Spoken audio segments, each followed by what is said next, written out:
This crisis that we are digging ourselves out of came about because of the same theories, the same lax regulation, the same trickle-down economics that the other guy's party's been peddling for years. And you know, look, we're not interested in relitigating the past here, and I'm more than happy to go ahead and do the work that's required to get this economy moving again. I think about it every day. John Corzine thinks about it every day. Essentially, we don't mind cleaning up after somebody else's mess.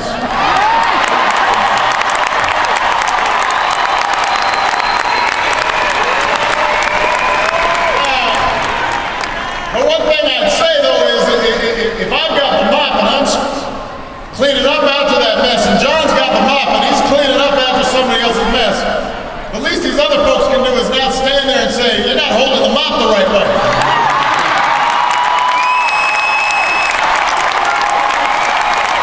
You're not mopping fast enough. You're using a socialist mop. Let me tell you something, just pick up a mop. Let's help clean up this country and make it work for ordinary people right here in New Jersey.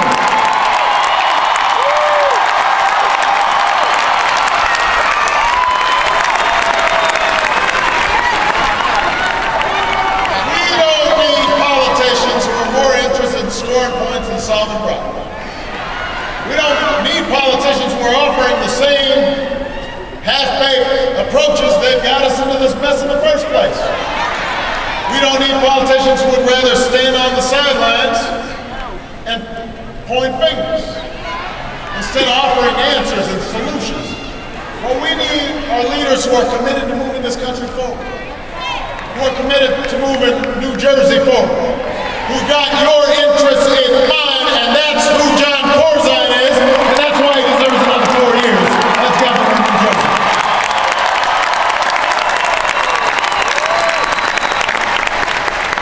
Let me say this. I know this man.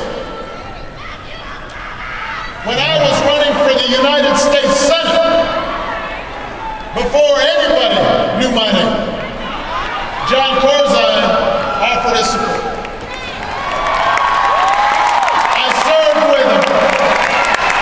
I served with him in the United States Senate, where I learned about his service as a United States Marine. I learned about how he worked his way up from a middle-class family and wants to make sure every American has the same ladders to opportunity that he had.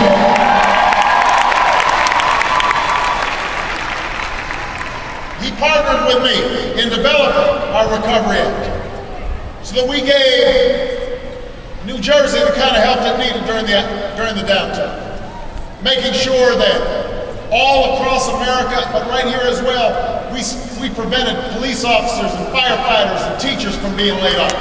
We made sure unemployment insurance was available to hundreds of thousands of folks here in New Jersey.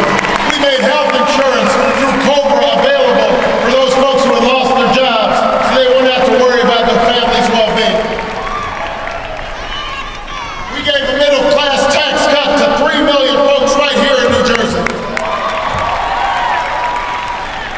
Those are the kind of changes we brought about. That's what John Corzine's committed to, but we also understand that our work is not yet done. Our work is not yet done. We are digging ourselves out of a hole, and we've begun to pull ourselves back from the brink. We just found out the economy's growing again, and that means the people pretty soon are going to start seeing jobs again. But we've got a long way to go.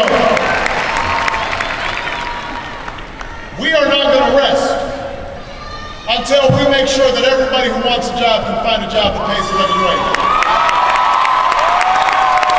We're not going to rest until we make sure every child in New Jersey and all across America gets a world-class education from the day that they walk into preschool to the day they graduate from college.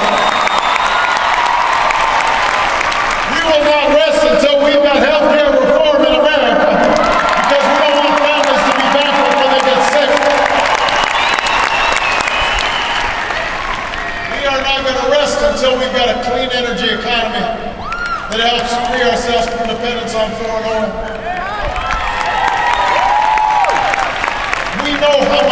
has to be done. You know how much work has to be done. And here's the question is, how do we respond at this moment? You know, last year when we had the election, everybody was excited, you know, everything felt fresh and new, and we were going to turn the page.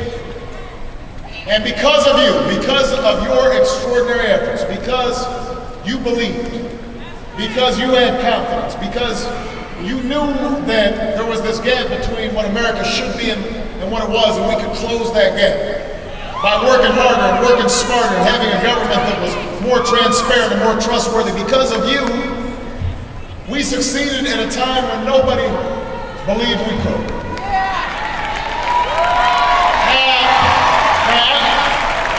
I thank you for that. It wasn't because of me, it was because of you.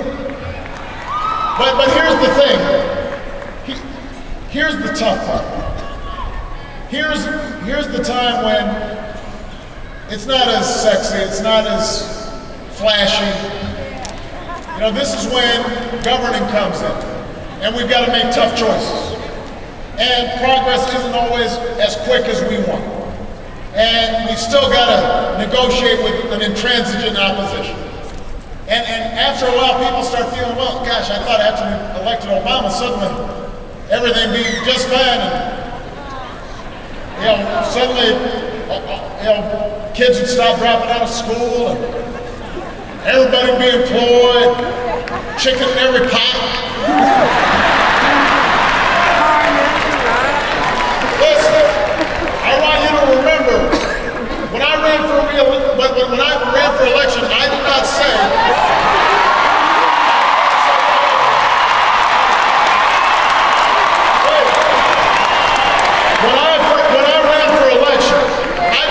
this was going to come overnight. I didn't say this was going to be easy.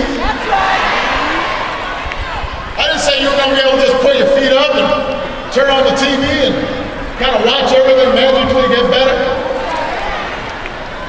Change is hard. People resist change. The special interests resist change. John Corzine, when he was elected governor, he did not promise it was going to be easy. What he promised was that he would wake up every single day thinking about you. What he promised was that you'd have a government that was committed to making sure that families got a fair shot at life. What he promised was that he would be willing to take good ideas wherever they came from, including from the other party, as long as they improve the lives of New Jersey families. And here's what I know, is that this guy has been working as hard as he promised. And so now the question is, how do you respond? We will not lose this election. All of you are as committed as you were last year. So I want everybody in this auditorium to make a pledge that in these next 48 hours you will work just as hard for John as you worked